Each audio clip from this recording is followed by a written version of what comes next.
Greg, I'm going to ask if you wouldn't mind taking the lead here for a second, and then if, I don't know how you guys want to respond. I mean, I've given you 3 questions to consider here. I'm praying that what I experienced, you guys could now somehow have a takeaway for your own life. So, Greg, if you wouldn't mind leading, and I'll jump in here to any questions or any dialogue you want to have. Rod, thank you for that message. I think I can't necessarily see everybody and know what they're feeling, but I've got an idea if it's anything like what I'm feeling. I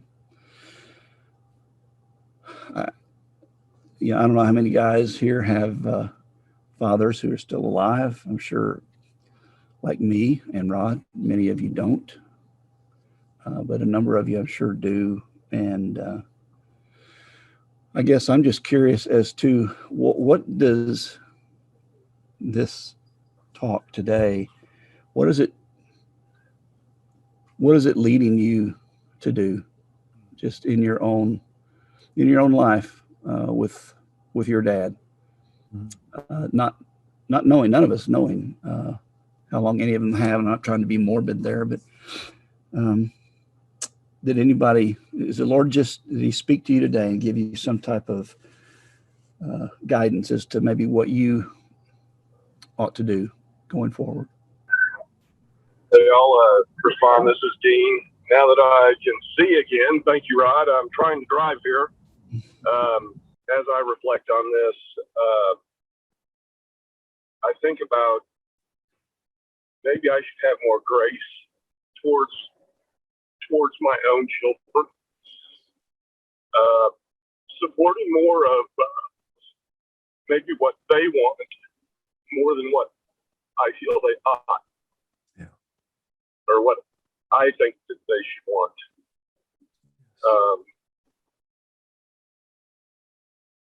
I'm not sure what that means, but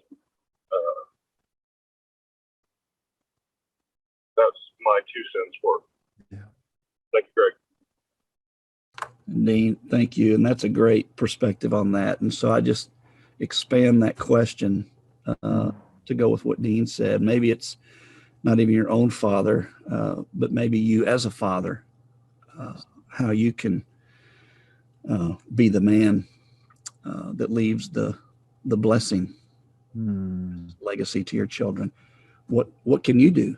What will you do going forward? Rod, thank you for your man. What a powerful message! Your transparency, and I've been blessed. My dad's still alive. He's 87. A few years ago, it was on a Father's Day. I actually sat down and wrote out a letter and just read it to him at the table, which was pretty powerful. So I actually. As might be in one of your messages, I don't know, it's some of the challenge that you've given over the years, and just about if your dad's alive,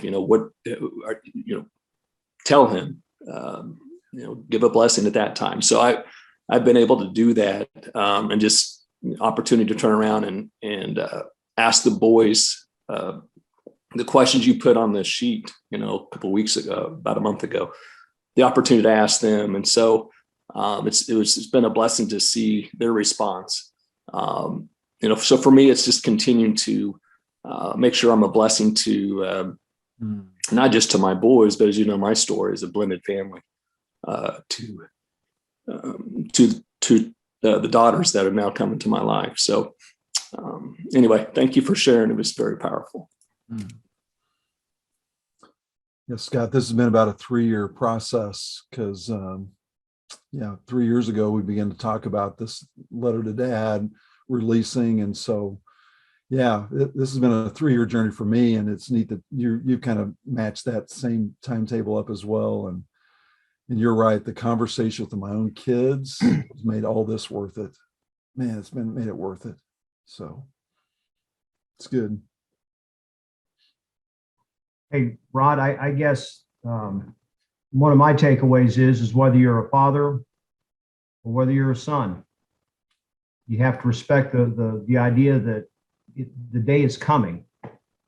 And it's always important to try to get it out on the table and have that discussion. Yeah. And if you think it's not, or you want, I know it's awkward. I mean, I missed those opportunities when my dad left and when the Lord called him home. Just in hindsight, there might have been some awkward or some clumsy conversations, but we'd have been better men if we'd have had the chance to have those conversations instead of waiting until the 11th hour. And then all of a sudden there's too much going on and it passes and it's gone. You had that opportunity. Yeah. You know, a lot of us, that is guys, that's just a really hard thing to do. But we'd be better off if we could find a way to make it happen. And Steve, can I just underscore something? It is clumsy. It is awkward. It's weird, you know, I mean, but man, it's so necessary and so needed. And, you know, the grace that Dean talked about, the mercy, the forgiveness, that stuff that really matters, and all the periphery stuff and all the, you know, the venom and all that stuff, that you don't want that to be your memory. You want the memory of love and forgiveness and peace to be winning at that time. So yeah, don't delay this, guys. Man, if the Lord's speaking and he's saying, now's the time, jump on it, because we're not assured of anything. We're not assured even of tomorrow. That's why, you know, today is the day. Today's the day that we need to say, what I need to do right now to get my house in order, you know. And I love that my daughter used that verse from Joshua 24:15 at the end of that slideshow. As for me and my house, we're going to serve the Lord. That's what we're going to do. That and when you've got that mindset, guess what? You respond. Steve, I think what you said was exactly what I was thinking before you said it. I think as men, we need to view this as now is the time. I agree with both of you that it's maybe beyond awkward, but as Rod just intimated, it's liberating when we do that. And so, guys, you may find it hard either as a father or as a son to have that conversation, but and this goes to whether or not you feel you were blessed or wounded, or maybe a little of both. And maybe that's why we're listening to this talk today, is for one or two or 20 of us to realize that, okay, this is something I don't need to put off anymore. Something I need to do now. So I just encourage you to consider that very strongly. Anybody else, just a takeaway from what Rod has said?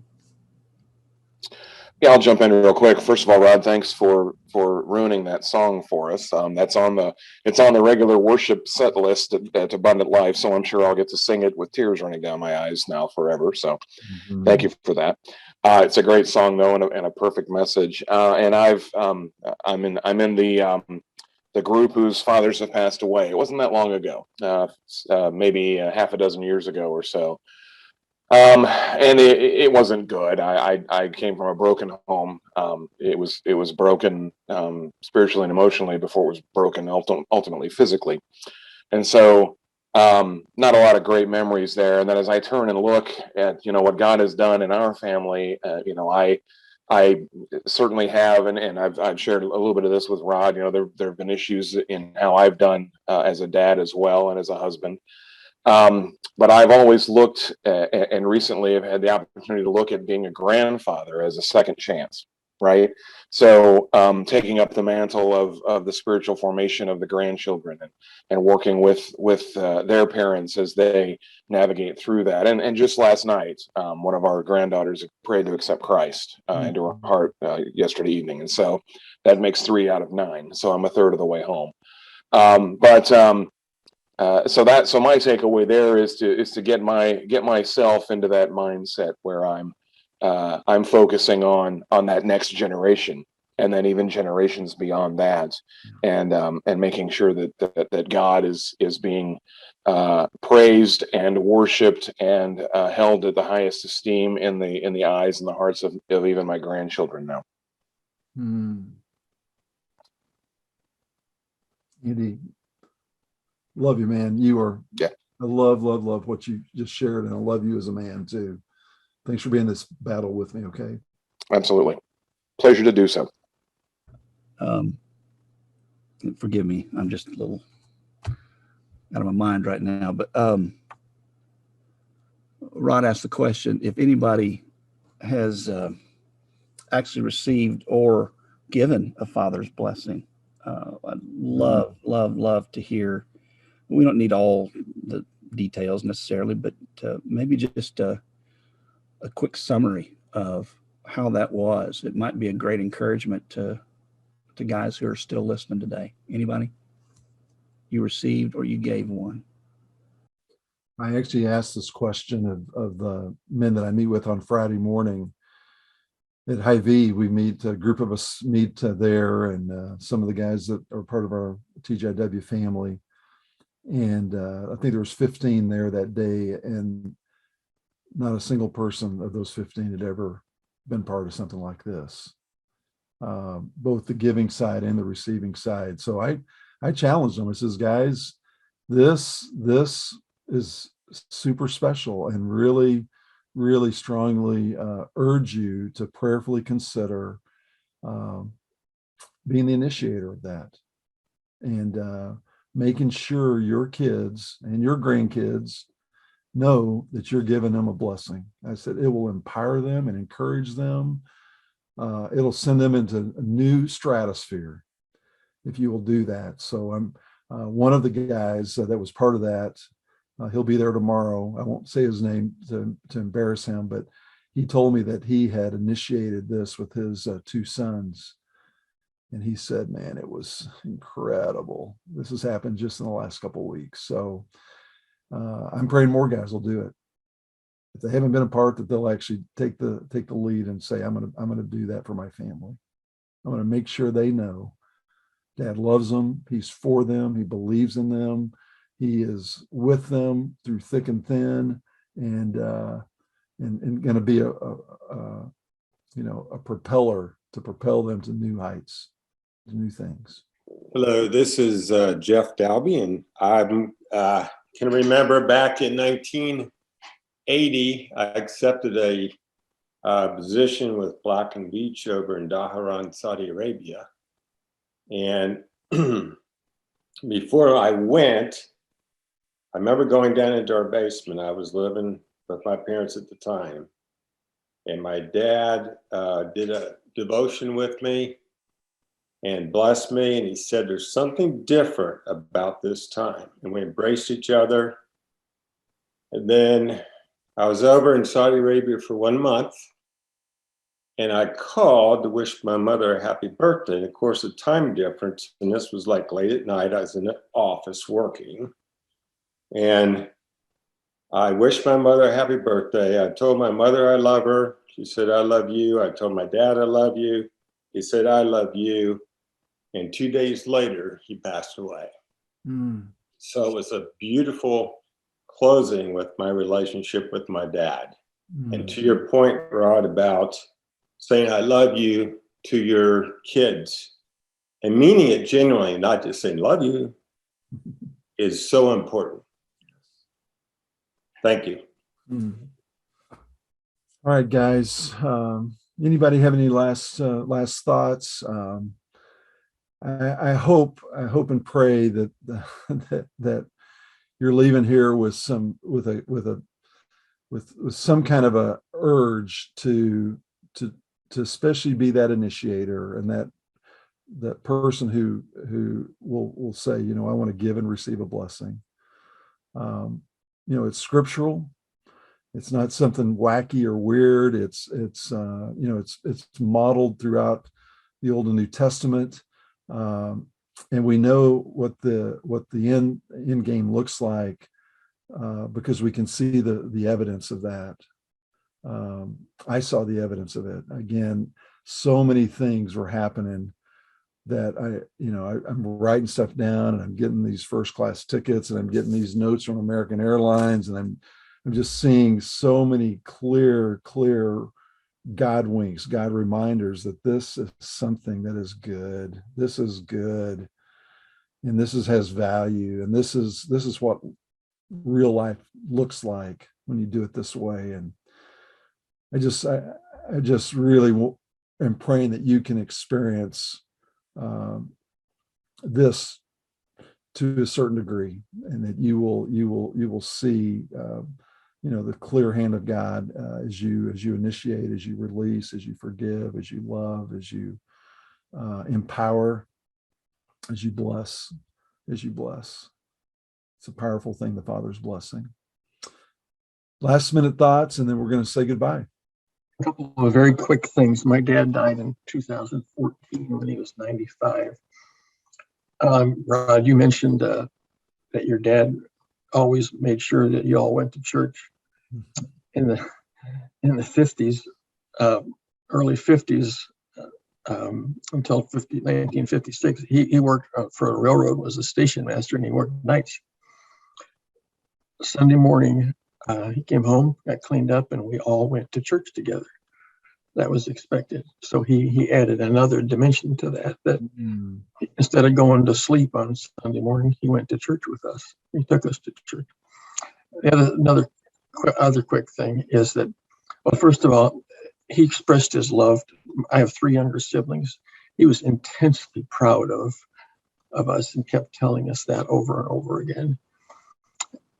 But at the visitation prior to his funeral, a young man came up to me who I didn't know, and he said, I want you to know what a powerful impact your dad had on my life, just by being friendly and telling me about life and how. And he said, and my parents were not very good parents, but your dad kind of filled that gap and helped me be a responsible.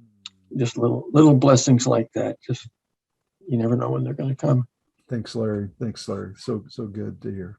All right, gentlemen, thank you for this morning. Thank you for being part. We'll release you now, and